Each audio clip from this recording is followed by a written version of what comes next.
you getting on with melatonin? Oh, God. I woke up like a demon this morning. Did you take it again last night? You told me to chop it up and I did. Well, split it. It's very easy to snap. Split it, snort it. I told you it's easy to snap. Yeah, it's very easy to snap and I still took it. And I still woke up like a demon. I think I took it too late. When did you take it? Probably 11. Yeah. And I was woken by a child. I don't think it's a good idea to take it when you have a 2.5-year-old. What time did Bobby wake? 6:30. No. Yeah. No, that wasn't enough time. No. No, you should have been taking it at 9. I'll know that now. Yeah. It's just, I kind of like don't know whether I'm going to be able to, do you know what I mean? I don't want to take it because I don't have a problem sleeping. Then why did you want it? See, this is the thing, because I was like, try. the last few nights I've had a problem sleeping, so I was just like, not tonight. But then I had a problem waking up, so fucking catch 22, isn't it? There you go.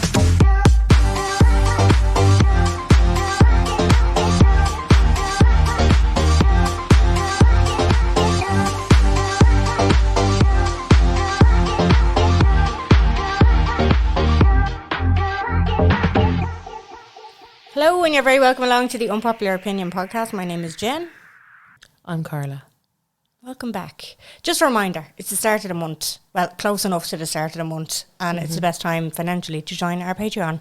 You can click the link in the little description on this wherever you're listening, and just join us over there, because for €60 you'll get an extra 5 episodes a month. Yeah, and we're actually going to do a little part 2 of this episode, with different bands. So today our topic is big band breakups. Big band breakups, yeah. The BBB. Thought it'd be fun. I was in the shower doing my thinking. That's what I do my thinking. Yeah. And I was like, do you know what'd be gas? Big band breakups. Big band breakups. I don't know who I think I was thinking about One Direction. Who's my band for? Yeah. Because that's mad. For Patreon, right? Yeah, there's that either. Because it's such a... I feel like the way that bands broke up, bar the band that I'm doing now, the way that bands broke up in the 90s, early 2000s is not the way that bands break up now. Oh, they've got social no. media. Every time that they give it, like, they're annoyed. Yeah. They go buck wild. Yeah, they absolutely do. And they spill a lot of tea nowadays. Spill a lot of tea, do a lot of magic. While you're here as well, gang, whatever listening platform you're on is a rating system. If you could be ever so kind to pop yourself onto, if it's Spotify, it'll be up near the top, near where the image is. There'll be like a little star counter. If you could just 5. 5's perfect. 5's grand. 5's actually perfect. It's what most people do. Most people put 5 in, so you're most people. So you want to pop the 5 in there. And 5-star reviews are what we're looking for. Apple, you have time to put a blurb. Any blurb is a blurb that's worth a read. Blurbing about, yeah. So if you could pop on, if you're listening on your Apple, 5 stars is perfect. I presume there's stuff on like the other versions, but we don't know. We don't listen to podcasts on those versions. Well, our most, we can see our statistics in our most listening platforms as Spotify. Spotify, Acast have gotten rid of their listening app. Oh. Yeah. I know we're on Go Loud. I feel like, anyway, so just a little bit of background. The more ratings we have, the more we will come up in searches. Yeah, and other somebody's people's. looking for a new poddy waddy. Thanks, Emil. Thanks for that. That's all the housekeeping. Appreciate. Thanks. So right before we get into this, though, we need to mention the elephant in the room. That is our manifesting. So you're going to be doing a band now. Yeah. Will I reveal? Oh yeah, I'll do You're Oasis. doing Oasis. Yeah. And then on Patreon she's going to do One Direction. Yeah. And we were talking about this on WhatsApp last night. Carla posted about it on the Instagram. This is just for receipts because it's getting ridiculous now. We can't mention anyone without something. Yeah. Like, I don't know, it's not even manifesting. It's like it's just bringing them back to the forefront. It's like it's we'll mention something. It's like triggers. Yeah, like our Crisps episode, we mentioned or talked a little bit about Banshee Bones. They'd been gone for years, and all of a sudden, boom, they were back. Yeah. After that episode, this time around, a few things have happened. I'm not going to go through them all. I'll be here all day. But if you're a listener, you know. And last night we were saying like, oh, who are we going to do? We were kind of going, oh, what about Spice Girls? What about Oasis? What about this? What about that? And then we decided our final bands. Carla was going to do Oasis and 1D, and I'm going to do Take That and Destiny's Child. Yeah. And not 10 seconds later, You're scrolling through Instagram, and what do you see? Noel Gallagher accuses Harry Styles of not working as hard as real musicians. This is a quote directly from Noel.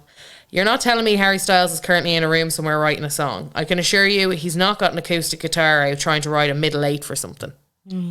Now, it was just now Noel Gallagher says that about fucking everyone. He says that about Ed Sheeran, like Noel Gallagher. He is like, I've never come across somebody who's so spiteful against every single other person who thinks or who even has hummed a note. Do you know what I mean? Yeah. He would be the exact person that you wouldn't want at your school play because he'd be like, you're shy, get off, you're the worst. Do you know? Some neck. I don't know, is it outrage, like, I just think PR stunts on his behalf? I'm just a bit like, every time you see him in the thing, he's lambasting somebody or he's taking the piss out of somebody, or any interview that he does, he'll bring up and absolutely lash somebody over. And I'm like, you're right, hon. I feel like people bring it to him too, do you know? And he's just mad at everyone. He's the one, I think, who started on Taylor Swift. I was going to say, I was just about to bring up the Taylor Swift thing. And she was fucking fuming. There was about a credit or something on somebody else's song that he was, like, there was no context to what he was saying, but he got absolutely served by Taylor Swift as far as I can remember. He did. I think, now she was like, how dare you say I don't write my own music? I would just be like, all right, no. Oh, do you know? No, yeah, exactly. And then didn't she change her bio to I write these tweets myself or something like that? Yeah. So basically he has, like, he hates Arctic Monkeys, hates One Direction. So I suppose the Harry thing isn't exactly a shocker. Yeah. But I think obviously Harry Styles just launched As You Were, which has broken every single record that has ever existed in the entire world. I really like Harry Styles' music. I love Harry Styles. And I'd be quite like, I like him, yeah, but I'd be quite like not into that kind of music. I think it's great. I think I spoke about this before. I think it's very fine music. That's fine. I think for how he came up, and we're going to see this more and more with Gen Z. We're going to see it more and more because they grew up, like people like Harry Styles and people in his generation, they all grew up in a time where there was social media and you got famous for being famous. Like, he's famous from the X Factor, like, do you know what I mean? He started out as a little boy band. Like, when you think back of his starting kind of thing, like, and it was a very what's that K-pop band that like have BTS? It was that kind of, you know, 1D mania, like that kind of thing behind it. And which to somebody, I would imagine, not putting words in his mouth, but I'm just going to go out on a limb here and say that Noel Gallagher would just lamp them two together and just think it's cheesy and think that there's no like you know, grit. I think to him you'd be fucking snorting a line, banging out on a guitar, you know, like I just don't think there is any other way with him. So it was actually an interview with Rolling Stone is where he assaulted Taylor Swift with his words. That's just it. But the interviewers, this is what I mean to say, the interviewers poke him. That's the issue. Oh, but they know they're gonna get it. That's the thing. I'm like, why are you so reactionary? Like, that's like fucking Horda, are you going up to Paul Stenson and asking about what his fucking opinion is on bloggers? Do you know what I mean? Like, it's just dumb. They know what they're gonna get. Like, it's dumb shit. So he was asked, it was basically mentioned to him that Taylor Swift's known for her songwriting abilities, and he went, he just hated that. So he said, who said that? Her parents. Name these people who say that. You're fucking lying. She seems like a nice girl, but nobody has ever said those words, and you fucking know it. Oh my God. So then that kind of, nothing happened then, but he brought her up again on a different podcast. This time he didn't just mention her, it was Ed Sheeran too. That's when he said, the biggest selling acts are shite. Whereas when I was growing up, the biggest selling acts were the best act. The biggest band in the world was usually the best band in the world. Now the biggest things in the world are fucking Taylor Swift. What? Fuck off.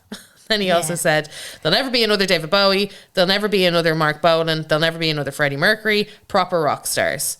But you see, that's what I'm going. That's what I wanted to say about Harry Styles. Like, he's always going to be. It's always going to be this like Kim Kardashian mentality. They're always going to go back to where he started from. But I see Harry Styles as being one of those characters in years to come.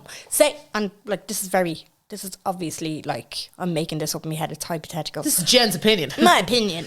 This is hypothetical. But say if like Harry Styles keeps going the way he's going, and he dies in 7 years. He will be given icon status. Do you know? Or he would be. Do you know what I mean? I think, but I also think at this point, it's very hard to see an icon until an icon becomes an icon. Nobody knew Britney Spears, we would still be chanting her name like the way that we are now. Yeah. And it's funny because like her, Mariah Carey, like they've all taken this other level of like the diva, the voice, like the and I think with Harry Styles, the reason why I like him, and you know, this is again just my opinion, he could have done the very easy strip that down from Liam Payne. Do you know what I mean? Yeah. He could have done shite music very easily, and still been as big as he is now. But I actually think he went the road less travelled. A little, like he has a huge. He's a bit more alternative. He's a little bit more. But not, it's like the quality. His songs are very good. His songs are really good. If I can sing them and my dad can sing them and another person that I've nothing in common with can kind of sing along to them and enjoy them for what they are. Yeah. I think that's a good song. I think was it Sign of the Times? Was that the name of the Yeah, song? that was also a great when song. you listen to that, it's a really good song. If somebody turned around to you and like they said, just listen to this song, didn't tell you who was singing it and you didn't recognise the voice. Yeah. You wouldn't be thinking Harry Styles. You would be thinking somebody mega iconic, like. But like Watermelon Sugar, Golden, like all these songs that everybody's, and the new song, like I can't get away from it, but in a good way, in a way that I'm like, that's a pleasant. It's not. I'm not going to sit down and listen to his fucking album. Yeah, well, it's a good album, but like I think he's done very well for himself, and I think it's good quality. Like, yeah, it's good. It's good. Yeah. It's not like, again, it's not Liam Payne stripped that down for me. Yeah. Hello. I know what you mean. It's not familiar. No, Jen. You know what I mean? I can't. That's a guilty pleasure of mine. I love that song. But To be fair, I gotta do what I gotta do. And you know Jada, she did nothing. I did Familia with Men in Black 3, J Balvin. With J Balvin, because I gotta do what I gotta do. Because sometimes you gotta do what you gotta do. Had to hit that Latino market, like you gotta do what you gotta do. What I gotta do. It wasn't really working out in anywhere else, so I did what I gotta do. You fucking picked up J Balvin's fucking accent. Sorry, it was like Irish, Scottish with a mix of Jamaican, Welsh. South African, but South African mainly. Mainly South African. He was like, oh yeah. It was very good.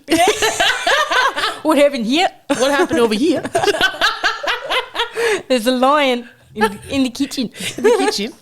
I saw him over there. He was on the stage. So the Oasis, right? We got into a bit of a tangent there because we were talking about the article that came up when we were talking about doing this episode. So we just wanted to put that out there that we'd be manifesting before we even record now. So this is très difficile to document their breakup because they kind of were always broken up and kind of were always together.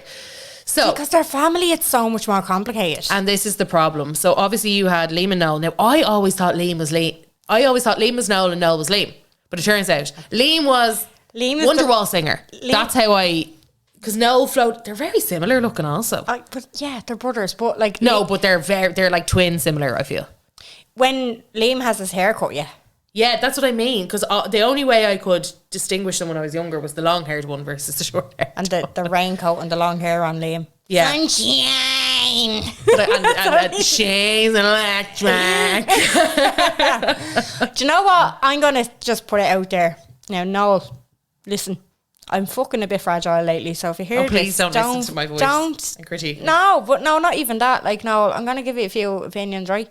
And if you don't like them, just leave me alone, right? Because I'm fucking emotionally fragile. I feel like Noel's a bit spiteful because Liam was the lead singer. But Don't Look Back in Anger was Noel. Yeah, I know. Not Liam. Yeah, but that was one. So, out of the majority of songs, Liam was the lead on it. Now, Liam got them in a lot of trouble, and I can imagine that's why Noel fucking hates him as well. I'm just going to check who sang lead on. The amount of tantrums that... Oh, no, Noel was the lead on... I'm pretty positive, but I just... it was one of them. It was... I don't know if it was Looking Back in Anger. No, it was. They're both... they're both right. No sang it. Yeah, but I feel like... Have you seen... I've seen a documentary of it, and Liam just always got them into fucking trouble, and... It wasn't. Actually. I'm so confused. So the way I remember it, so Wonderwall is Liam. and don't look back in anger is no. Yeah. And that's the only, and do you remember they were all dating, and that's the problem because they were all dating all the people, and I can't remember all the All Saints. No, I can't fucking, too much for me. Kept it in the family anyway. But they were kind of, so the problem, I've read a good few bits up on this now, but it was kind of like they were always breaking up at some point because it was never going swimmingly well. No. And the problem was as well, every other member other than the Gallaghers had left at some point. So who they started with is not who they ended up with. Oh, because they couldn't hack the two of them. So I don't really blame them. Now, Liam is younger. Noel is older. Yeah. So that's another distinguisher somehow. Just to let you know. Their mum was Irish. Yes. And one of their other bandmates was Irish. Yeah, I can't remember which one or in like what era. I have his name here, but I don't want to. Yeah, I don't want to mess it up. No, I remember watching the documentary about them and they were in Ireland. Were they in Ireland? No, they were somewhere. And I remember them talking about their ma. They were very fond of their ma, and that she was Irish and she was always real. The dad was a wanker and she put up with a lot of shit and she kind of sided with the dad, like, you know, that kind of older generation, the way that they used to go on. It was just accepted. Yeah, it was. And then the dad showed up to a pub, I think, when they were there, or after a gig, or in the lobby of a gig, or something like that. And he tried to approach them, and they fucking let him have it. Like, yeah. To be fair, like, they have backbone. No, do you know what? They're just a pack of mad cunts who just so happen to be making music and being famous. Do you know what I mean? I like their music though. Like their old stuff, I really like. It's very Brit rock. And that was such a, like, Blur. Like, when you, like, think back to that time, that was, like, the music of the... You know, when you think back to the early 2000s, it's, like, that R&B influence really heavily came in. So, I feel like Brit rock was really the 90s, wasn't it? It was very, as I said, like, it was very kind of... that was the thing that everybody was listening to. At some point, in like, when you were growing up, that would be on the radio. Yeah. Like, what's that? Feeder and fucking... what's that, you know... that song, the super something, you know. Oh, I know, Supergrass. Right. Yep, Supergrass. There you go. I was actually watching him on fucking Ali G. He was very funny. Yeah, I love the Ali G show. Oh my god, it's such a banger. There's some golden oldies, isn't there? Like, so good. Yeah, the Ali G show. I highly recommend. Anybody do you know to what? Look back, I would love. Is there probably is a documentary on Sacha Baron Cohen? Is there? No. I actually don't know because he kind of documents himself, so it's kind of like. But he is so attractive. Oh, he's very good looking. He's gorgeous. And he's a brilliant actor. He's very good, he's fantastic. Yeah. Like, I would just love to see, like, from the start of his career up until now, a full, like a Kanye-style documentary. Yeah, I'd love to see it. That's actually true. I'd love to see a Yay kind of documentary. Like, kind of just to see, like, when he was Ali G, and then he was Borat, and then he was Bruno, and then he went all the other Dictator one. The Dictator one, yeah. Like, it was just fucking brilliant. I think the Ali G show is on Amazon Prime. If you are an Amazon Prime watcher, please, it is fucking iconic. No, like so funny. You would never get away with it now, but it's still hilarious even back then. Because I'm just like, it's that kind of... Is it Cousin Black? That kind of thing, like... And it's like... And me Julie and all. Oh, didn't me Julie? And the dancers. And do you remember how uncomfortable he'd have, like, these performers, like your one from Texas, he had her on. And he'd get the girls to, and he'd be like, yeah, I'm just going to remix it a bit. And he'd be like, boom, boom, boom, boom, in the background. It would not go with their performance. And he'd get all the girls out with the fake guns and they'd all be like shaking their ass. And you could see how awkward the performer is. They're just like, and he's like, I'm just going to turn the bass up a little bit. And then he'd be like, run to the beat, run to the beat. Was there many outtakes? He did his character so well. He just... he was that person. That's a method actor that I don't mind. There you go. Don't mind him. But doesn't call himself a method actor. Exactly. See, that's what you need in a method actor. Why is there no women method actresses? Not making a big fucking deal of it. Don't be fucking talking about it. Making a song and fucking dancing. You know, you got to do what you got to do. You got to do what you got to do. And there was 3 losers in this fight. Ali G, Borat, Ali G, Borat, Sasha, if you will. Went to the Men in Black 3 premiere. Anyway, do you want to hear about this? Because then we have to get onto your little bit of band, huh? So... The first time Noel quit was 94. When did they get together? 1990, probably. Around then. Around birth, actually. Around birth, like, they were kind of, you know, they were doing whatever. I wonder were they out their back garden? You know, like... Oh, yeah, definitely. They were all, as I said, they were all doing lines, like drinking a few pints and being like, yeah, play guitar. As kids, like... Huh? I mean, as kids. You know, like, me and me mate Amy, right? We had this band. We were called Flex. Oh, when they were like actual, before they were doing gear. Like when they were 5. Okay. So I'm sure they were like, look at me, I'm on the piano. Yeah. Like I had a proper band, we were called Flex. We were going to be so... We had a song called When Massive. It Pays Off. Yeah, oh, wow. exactly. And I still remember the lyrics and everything. I'm not going to sing it now just in case Noel is listening. Can't be putting up with the fucking criticism. But that's what I wonder, like when they were kids, were they in the Ma's room, like using pots as drums and, you know, like... I don't think they'd ever admit to it if they were. I'd say they were like, no, we came out and we knew how to play guitar. Yeah. I'd say they were like, we fresh out the whim and there was a bottle in one hand, a guitar in the other, do you know? Yeah. Rock. They do have that kind of... Well, I know Noel, definitely, he did an interview on, I think it was Irish radio before, and they kind of asked him, is it like the way artists say, you know, that a song is meant for you? That you don't actually think of a song, it just kind of comes to you? Yeah. You know, that kind of... Oh, I hate the way that they claim this sort of stuff. Yeah. And he was saying... Vision at night. He was actually raging that one of U2's songs didn't come to him and he was fucking raging with Bono and stuff. I was like, calm your fucking cacks now. You just didn't think of it. Get over it. Like, do you know what I mean? No, I don't. And like, I didn't get that. I was like, there's another thing you spiteful for. Put that to the fucking list. Do you know? Right, well, we start with the Sorry, first. go on, So yeah. Noel quit the first time in 94. The band were all in various states of refreshment. Yeah. They were in the middle of a concert, by the way. And Liam flung a tambourine at him. Yeah. And Noel stormed off, disappeared for a couple of days. He eventually returned, and then they turned it into a song called Talk Tonight. Don't know that one. 95. Moved on, 95. A lot of stuff happens on stage because of Liam. Yeah. Interview with a journo, John Harris with Liam, and Noel found its way onto vinyl and CD. The release, entitled Wibbling Rivalry, was 14 minutes of verbal mayhem and had been recorded when they were recording and they had an argument, basically. Oh, right. You can listen. I'm not going to go through there's like a lyric video, but I'm not going to fucking... Yeah. May, June 95. A cricket bat gate, this one's called. So during the recording of the second Oasis album, What's the Story, Morning Glory, which we all know very well. Good tune. Good tune. In Wales, in the valleys.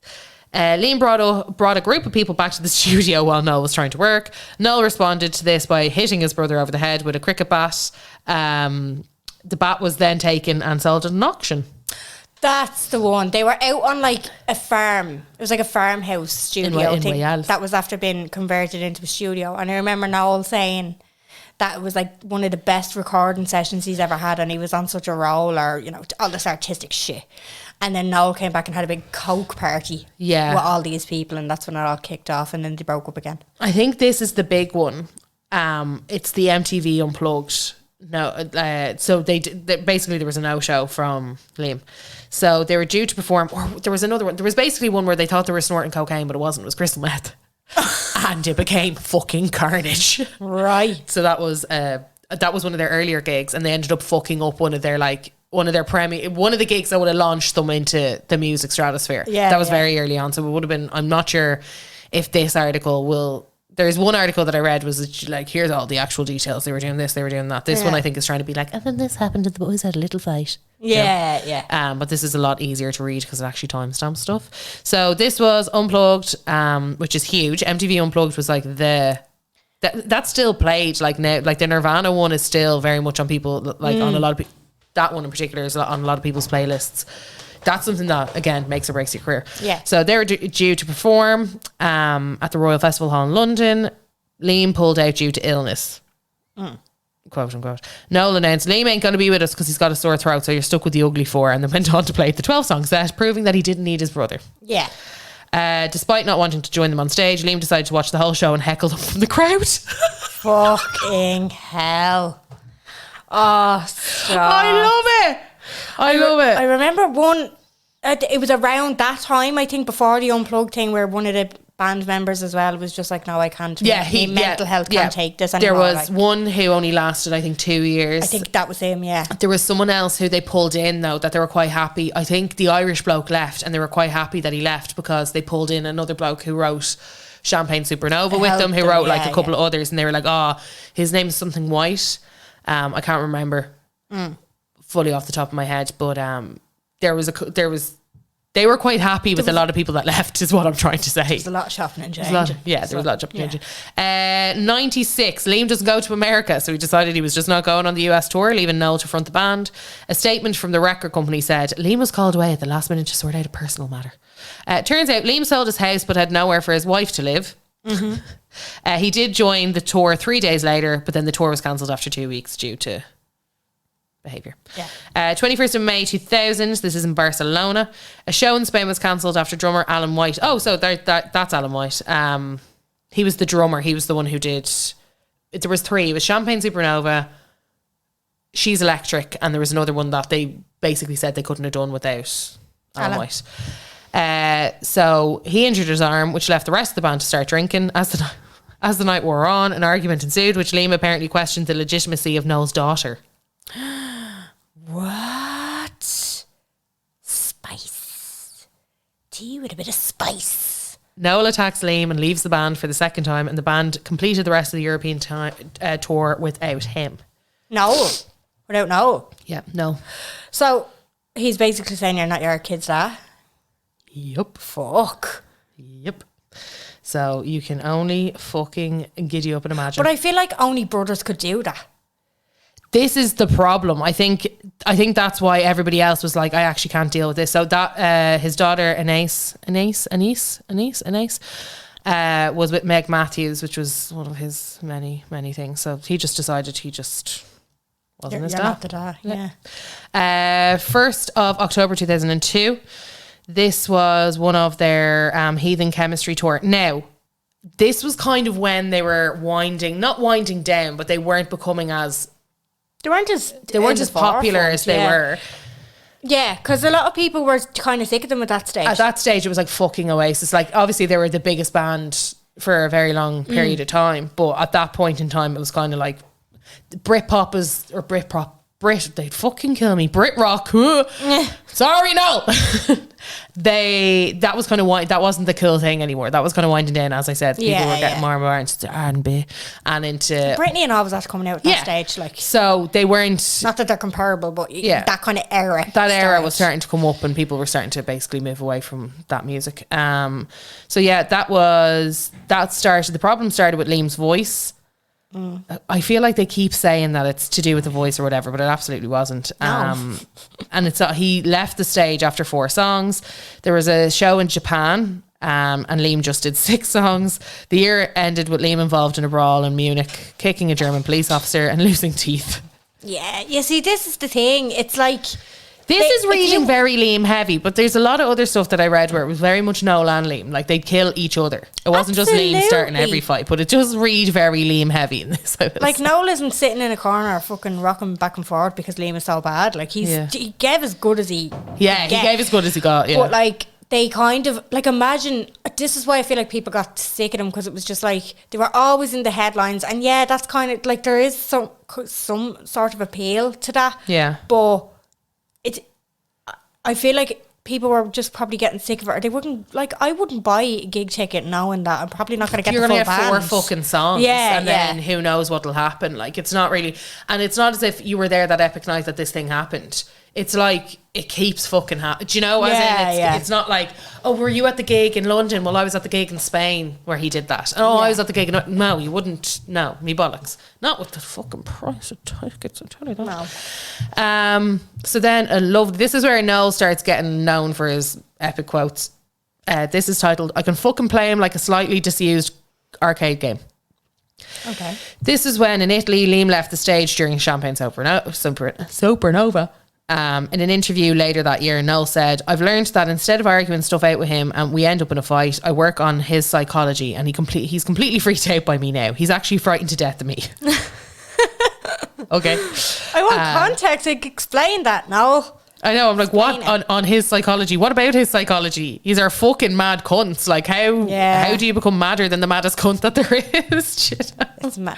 Well, to be fair, I do feel like Noel is a bit more strategic in his interviews too. I'm like, oh, he's a bit more spiteful and he's a bit more clever when it comes to the likes of psychology and stuff, whereas Liam just acts out and he is Liam what is he Liam. Liam is. Yeah. Liam is the what you just see is what present. you get. Imagine dating them. Oh God. Fuck me. 2009. This is kind of the beginning of the end. In an interview with Q Magazine, Noel made his notorious comment about Liam. He's the angriest man you'll ever meet. He's like a man with a fork in a world of soup. So good. In the summer, there was so much bickering between the brothers on social media. This is when social media. Do you remember when they used to fight each other on Twitter? It was my favourite. No, I don't remember this. Do you not? They used to fight each other all the time. They'd subtweet at each other. It was amazing. They do it all the time. They still do. They still do. I'm following them now. And then Noel claimed life would be easier without Oasis. Then 2009, no V Festival. They were supposed to played the V Festival, cancelled at the last minute as Liam reportedly had laryngitis. Noel claimed his brother was hungover, which later led to Liam to take legal action. Noel had to apologise and the legal action was dropped. Now he's getting a bit of a head on his shoulders. Good man, Liam. Good man. And then 28th August 2009, this is when they actually split. 2009. Yeah, so they made it quite a while. Yeah. As Oasis prepared to go on stage at the Rock and Seine Festival in Paris, an argument broke out. Shock. With Liam wielding Noel's guitar around like an axe. It was the last straw. The show was cancelled, along with the rest of the tour, and Noel issued a statement. It's with some sadness and great relief to tell you that I quit Oasis tonight. People will write and say what they like, but I simply could not go on working with Liam a day longer. Yeah. In another statement a few days later, titled Tales from the Middle of Nowhere, Noel added, the details are not important and of a great number, and too great a number to list. But I feel like you have the right to know that the level of verbal and violent intimidation toward me, my family, friends and comrades have become intolerable. And the lack of support and understanding from my management and the bandmates have left me with no other option than to get me a cape and seek pastures new. Noel then claimed that the argument was started over an ad for Liam's clothing firm Pretty Green in the V Festival programme. However, Noel later told Radio X, I've had enough with when Liam and Bonehead, and this is true, started an argument over a leather jacket. I'm not even kidding. I can dress it up more than this, but this is exactly what happened. Right. Yeah. I feel like that's an honest, that probably is definitely... Probably as honest as we're getting from them. Yeah, do you know? yeah. Now, there's a few, like there was November 2009. This is the aftermath of the split. Liam announced that he was to start a new band with former Oasis members Jem Archer, Andy Bell and Chris Sharrock. The band would be called BDI and would ultimately release 2 albums. Didn't know anything about that. Yeah, they did. They didn't do as well. No, I know apart. he did High Flying Birds, which did very well. That was Noel, wasn't it? That was Noel. Yeah. Oh, sorry. Was Liam that did BDI. Oh, Liam announced. Sorry, I didn't actually know that. Anyway, didn't bleed and take it up. In 2010, Noel officially launched his career as a solo artist. He avoided playing any new songs, saying, as fucking brilliant as they are, now's not the right time or the right place. Yeah, he was a bit notiony about that. Okay. It was, yeah, I don't know. There might have been legal proceedings going on in the background. Yeah, and I'd say like something. whatever his Yeah. songs, they probably had stuff in the songs about it. Yeah. That's probably why. But I remember him being really weird when he started that. I was like, this is just pack it in, mate. Yeah, you were like, just stop. Or just go away for a few years, you know? Yeah. The Olympics, Liam appeared with BDI to sing the Oasis hit Wonderwall. Speaking to Radio X shortly afterwards, Noel claimed that the organisers had to get his agreement for the track to be used by the bandmates' new band, the former bandmates' new band. I did play a bit of cat and mouse with them for a few days. I took it till Friday night, 10 o'clock before I said, yeah, they were shitting it. Yeah. That's you can him, see isn't that it? happening, yeah. Then 2013, Noel said to Rolling Stone, when they asked about a reunion, we're split up. You've heard that, haven't you? You must have heard. Yeah, so ergo, band split up, band is no more. There is no band. So no, I won't be getting involved anyway. If there's any reunion, I'm not in it. Right, Cool. okay. And then 2014 is when BDI splits. I have never heard of BDI, guys. Yeah. That was... I don't amazing. remember that. I remember Well, High Flying Birds because I remember there was a bloke that I was dating that was into them and I remember being like cute. But that was about it. BDI was another... Yeah. Are they still together? I don't know if No, they split in yeah. 2014. He tweeted it. They said they've called it a day. Announcement immediately started Oasis reunion rumours with people saying that they're going to play Glastonbury. Noel told Radio X, I'm available that weekend. I'm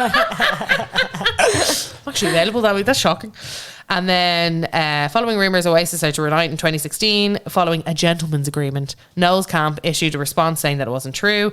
Liam responded on Twitter, I see Noel Katie Hopkins Gallagher is talking out of his slack arse again. Go and polish your saxophone. Fucking hell. Oh my God. I remember there being rumours around the Manchester gig.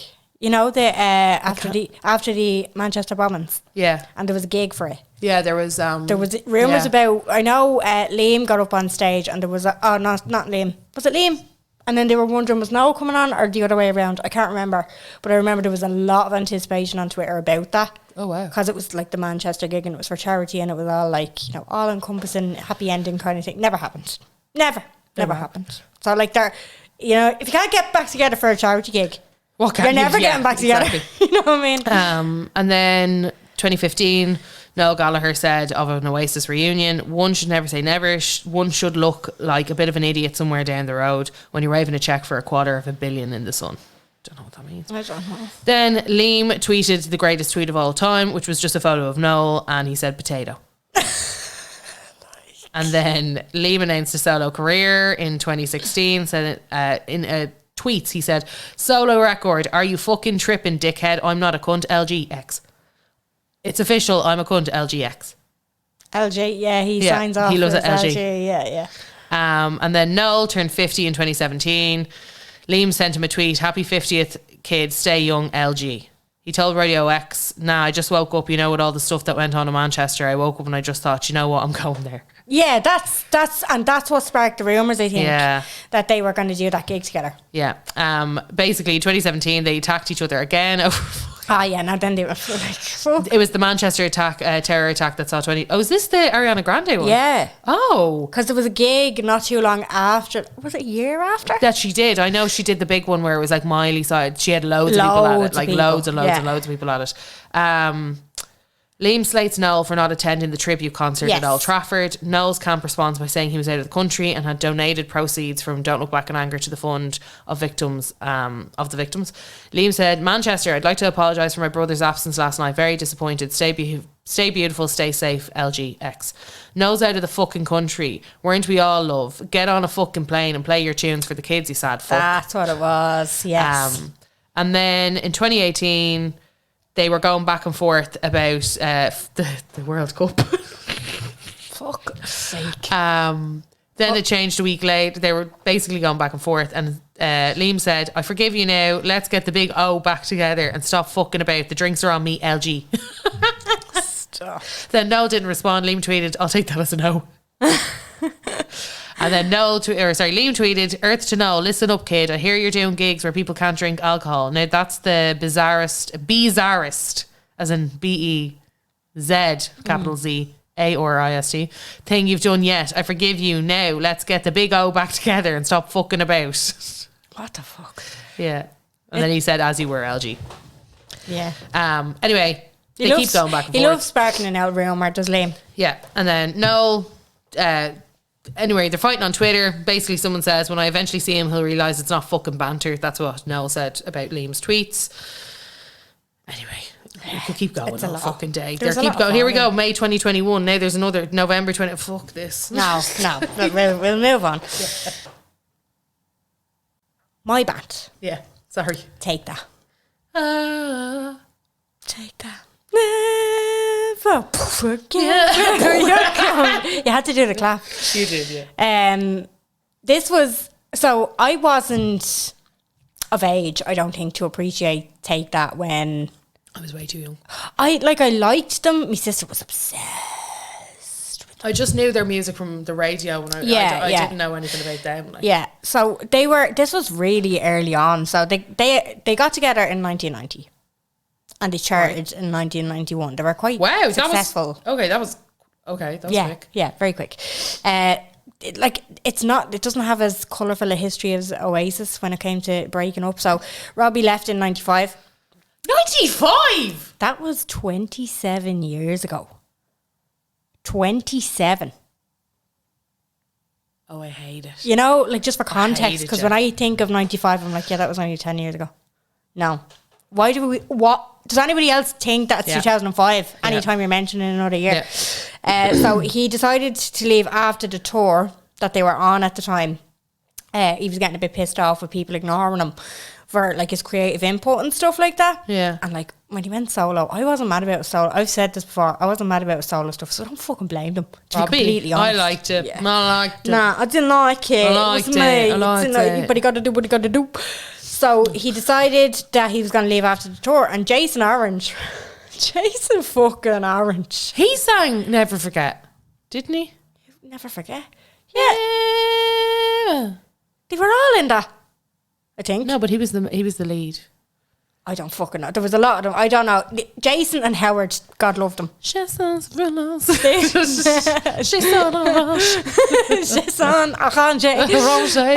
Well, I just feel like the neck of him because he was him and Howard. Feel like the neck. Him and Howard were the kind of like, shut the fuck up, Jason and Howard. Do you know what I mean? Yeah, like, he was the Howie from Backstreet Boys. It was, wasn't he? yeah. They Howie, were just. Who the fuck cared? I mean, they could be some people's favourites, and don't attack me if they were. I'm sorry, but they like Jason's hot. You have a tier system. Sorry, the two of them are fucking smoke shows now. Oh, absolutely. They've aged like a fine wine. They all have, I think. I wouldn't be mad about Mark. Yeah, I know. I wouldn't be mad about Mark. I wouldn't be mad about Gary. I think Mark, never loved that blonde now. Never loved that blonde. Gary looks great now. I think he looks great. Yeah, Gary true, looks much better now than he did back then. Oh, he yeah, was but the ugly back one then back he was. then. Yeah, no, he wasn't hot. He was the ugly one back then, but he wrote all the songs, so they couldn't do nothing about it. He was the talent. That's what I mean. There was a tier system. So you had Gary was the talent. Then you had the two hot ones. Robbie was and the Mark. bad boy. Yeah, like the two of them were the bad boys. The two like kind of. Mark a fucking bad boy. Get out of here. They were cheeky boys. They were the cheeky boys. They were cheeky and they were hot. Mark was kind of the best looking out of them back then. Yeah. And then Howard and Jason, give it to them, best dancers. They were fucking so clangers. Movers. They were hopping. They were so and they still are. So movers. They're so movers. In that Shine video, they're fucking all moving and grooving. Unbelievable. That wasn't that long ago either. Well, No. I feel like it was See, 2 years ago. It was probably 12 years ago. But This is the thing. So Robbie left in 95 because they wouldn't, let him like do it. And Jason Orange, like the cocaine, or they wouldn't. He was like giving them. He was like telling them to sing Angels essentially, and they were like, no. He was like, right, I'm gonna leave. So go do it myself. Yeah. So, but this is only 5 years into it. Like, I think that's Spice Girls were only active for 5 years. Yeah. See, they had Take That Mania as well. Yeah. That You think it was forever, but it really wasn't. Yeah, no, it really wasn't. But so he was like, I'm gonna leave after the tour, and then Jason Orange sat him down and said, maybe leave now. In the middle of the tour. So Jason! That's what I mean. The neck of Jason Orange. Not even Derulo. To tell fucking Robbie. Maybe you should just go, I'll sing your parts. Maybe you should just go, we're going to prove ourselves as a four-piece. I'm going to sing your parts. Yeah. Whatever. Well, it kind of backfired because they broke up the following February. But why did they break up though? Because I don't know. I feel like bands can now survive without, like, look at Jessie Nelson, didn't go. Yeah, I know. Well, I feel like there was probably tension with the people that did leave, whereas this wasn't that. This was, they were raging that he left, and there was a lot of fights after he left. Oh. Yeah, so they missed Robbie a lot. So, and I feel like cheeky chappy Robbie, and especially all that he's said and all that he's done ever since, because he went down kind of like a cheeky boy patch, didn't he? Oh yeah, he had major substance abuse issues. Yeah. A cheeky boy is a cheeky fucking boy. That was what I was understatement. saying. Are you writing for the fucking? Sorry, I meant to say he's a cheeky boy. I meant a bad boy thing. You know, that kind of, he really broke away from that, kind of thing. Now, but he, like, that, but that's what I mean. He was always cheeky, but then he went really bad, Yeah, we leave that. So they all kept fighting after Robbie's departure, and things were so bad and tense that Mark Owen stated later in a documentary that it was the best news of the year. When they broke up? Yeah, it was February. Like, when they broke up, right. He was like, this is the best news of the year. It's like, it's February, mate. He tried to do solo. Yeah. I didn't go into their solo careers as much. Like, we all know what happened. Robbie got huge. Then Gary kind of got like a couple of songs, but it wasn't a thing. It wasn't a thing, but he stayed in the main. Like, he stayed did writing. He stayed writing. So he said also in the documentary, said that. So fucking weird. That's what I mean. It's these artists with their, like, the song came to me in a dream, all this. He rubbed his face off his piano, and he couldn't understand why it wasn't talking to him anymore. After the split. Yeah. Now remember, Gary Barlow was a little mullet-head, chubby-faced. He was the ugly one. And I'm not trying to... And like, this is not acceptable to say these days, but I'm talking about it in past tenses. That's what he was classed as. So you can imagine him rubbing his little face on the fucking piano going, why aren't you talking to me? I forgot. Will you talk to me? Wow, it's That's talking so lonely. Can't write a song. Can't write a song. I've just been Miss Soul PPI. So they got back to they got back in together in 2006. I loved it. And had great success. And like that, I didn't like their later stuff. Sorry, it was fucking phenomenal. How dare you? It was a brilliant album. I didn't like it. I will say, and I have said it in the past, fucking fantastic showman. And like I say, great movers, great performers. They are great movers. Their shows. I have to say, Jason and the other one, Howard, stunning.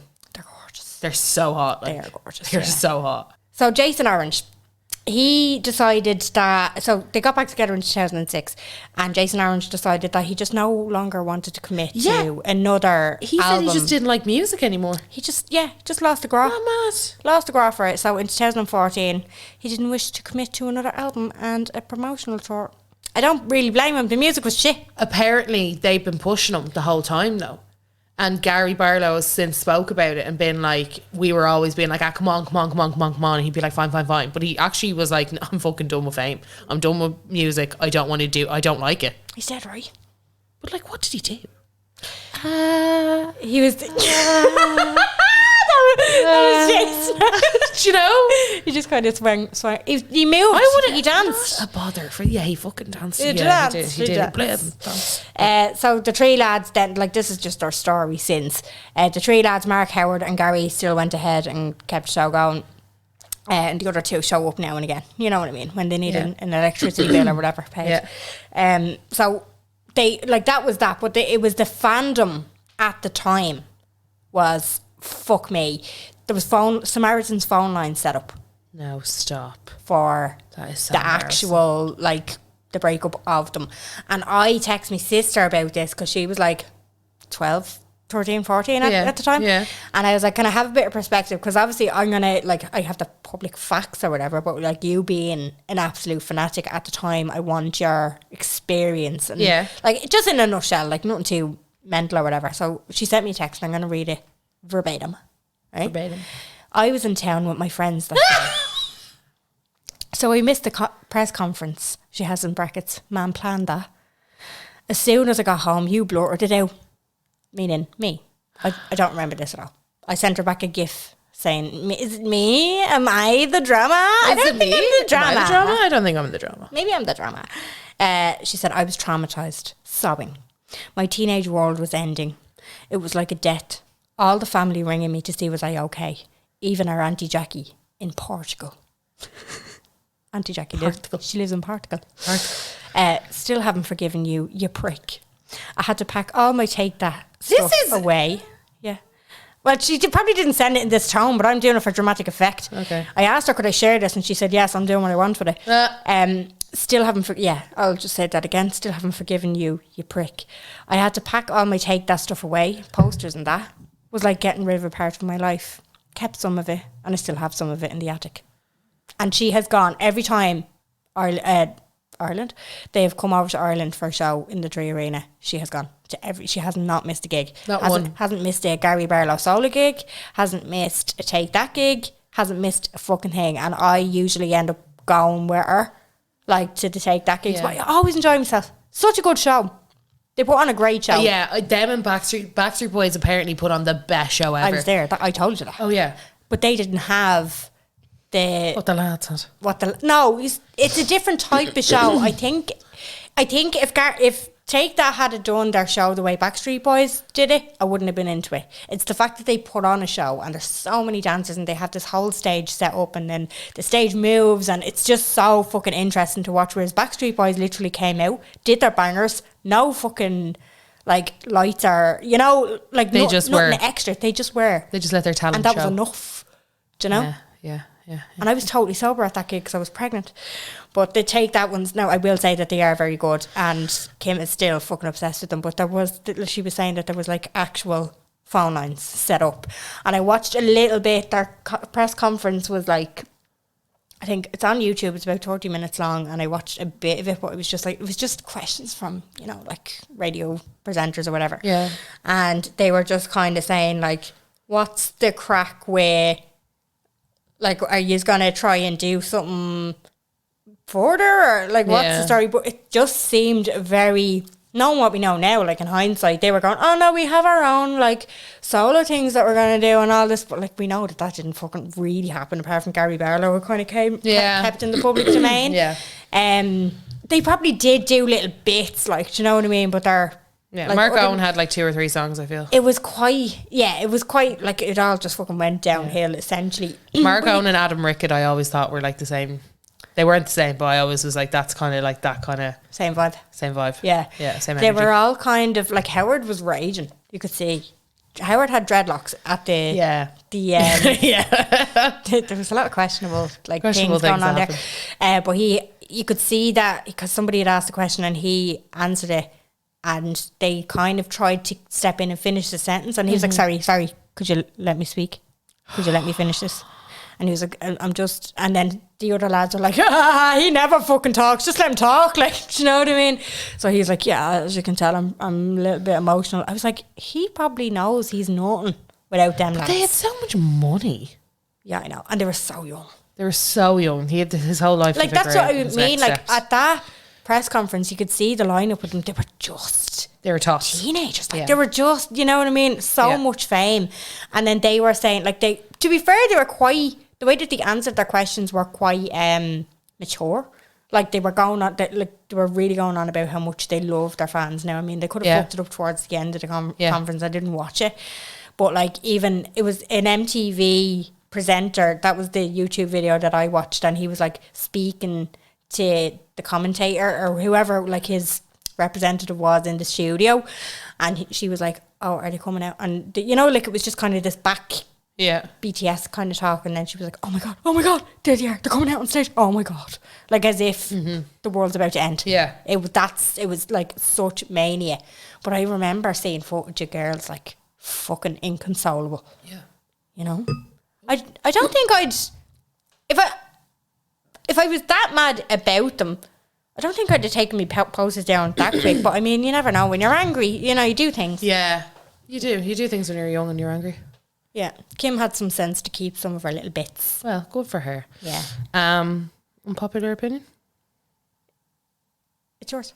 Yeah. Yeah, all right, sorry. Play the fucking music.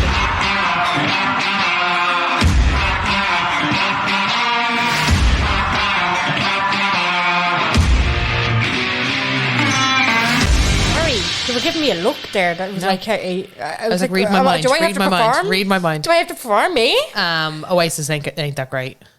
Oh.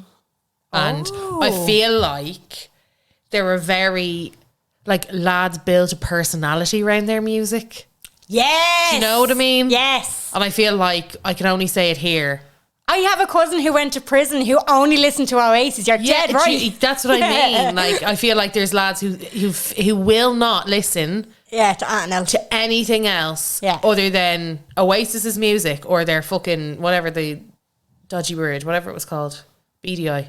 Yeah. BDI or High Flying Birds. Yeah. Which also, why are they all about the birds? It's obviously a little hidden thing there. They've probably tweeted about it at some stage. It's just a lot to take in. I think they've had great music, but I think that like it's not mine. It's not my it's not my bag. I never, like when I was younger, I never even liked it. Even when Hair come on now, I'm like, oh, shut the fuck up. I know, I like their music now, but I wouldn't be the type that... never go to a concert. I would feel no, I don't think I would. So out of line. I feel like you would be able to pick an Oasis fan out of a lineup. Yes, exactly. That's what I mean. I just feel like it. And do you know what as well? Well, all the war going on, like when Liam was smashing guitars and like giving Noel stick and everything like that, I'd say the crowd were actually egging him on. They loved it. I think it was like, it was just glamorizing this whole like, rock star, yeah, that kind of thing, shagging birds and doing lines, and you're just kind of like, grow up. Yeah, it was like they were trying to be Nirvana or something. They were trying to be Kurt Cobain. I don't know. It was weird. Yeah. It was fucking weird. Fucking dope. I got me tune. I got me Stomper if you want to play it. Oh, lovely. Carla's Stomper of the Week. So I'm actually going to let this on in the background. So maybe middle it. All right. Because so this guy, Ross, you might remember him from What They Want, What They Want, What They Want. $, because they know just what they want. No. So he did this thing where Gotta do what you gotta do. Gotta do what you gotta do. So this is his like new song, Handsomer. And basically the girl that's about to rap, he found on TikTok and did a challenge. I know I'm fine. I won't lie, that extra coin don't hurt, but I guess money, baby. I just rather spend yours first. She's so good. Oh, I like that, yeah. More than an Hermes purse. I got the best She only has on one. earth. Should I dig, but it comes with her some name's Caitlin. perks. Yeah, you fine and the money caught my eye too. But there's a big difference between you and my side dude. You be all up in between them guys, he's who I like to. You get my titties in your face, he's getting side boo. Yeah, I know I'm fine, but the money makes me handsome. Talking about the titties and the face and the side, but what age is she? I don't condone it. I don't condone it. I like when it's like he's who I lie to. The way she says, the way she raps it. But he did this little thing on TikTok where he basically wanted people to do like the verse. So he got famous off TikTok off that song. You definitely know it. It's that Okay. one. So he's TikTok famous. So he was always kind of doing it, but he got, you know, the way they all fucking got their big. That's what I mean about Gen Z and the likes Yeah. of Harry Styles. That's how most people are getting discovered these days. So we're just gonna have to get used to it. But I actually saw when she had done her verse came up On your For You page. on my, and I remember being like, that's actually a very good verse that goes with the tone, and her voice is really mellow, and I was like, I actually quite enjoy her voice, but I think she will be big. Oh, okay. She's got really good like raps. Oh, good. And it's real, like, it's very different to the female rappers that we have right now Okay. in the kind of in her tone. Yeah, I like her. She and I sounds like chill. her name's Caitlin, and she's on Tickety Talk, and she is doing her bits. And I just thought, I was like, do you know what? I've actually been listening now. I turn it off immediately after her verse is done. Do you know? I like do the chorus and I like bob my head. Yeah. Then I do her verse and then I bob my head to the chorus and then I switch because I don't care. Yeah, You know the rest when he starts singing, I'm like, no. But I like it. It's called Handsomer. Okay, very good. It's on your little playlist, isn't it? It's on my little playlist. That'll It's on be in there the- now, gang. That link will be in the description. That as link well. be there for you. And Why are you saying fuck? oh, I forgot to do something again. And I'm going shit. to have to do something in the... Anyway, that's my own fault. That's my own problem. Me, la. Thanks, Mil, for listening. We're going to continue these conversations with 2 more bands over on the Patreon. So clickety link. Do what you got to do. You got to do... you got to do what you got to do. And thanks, Millie, for listening. We love you, and we talk to you next week. Bye.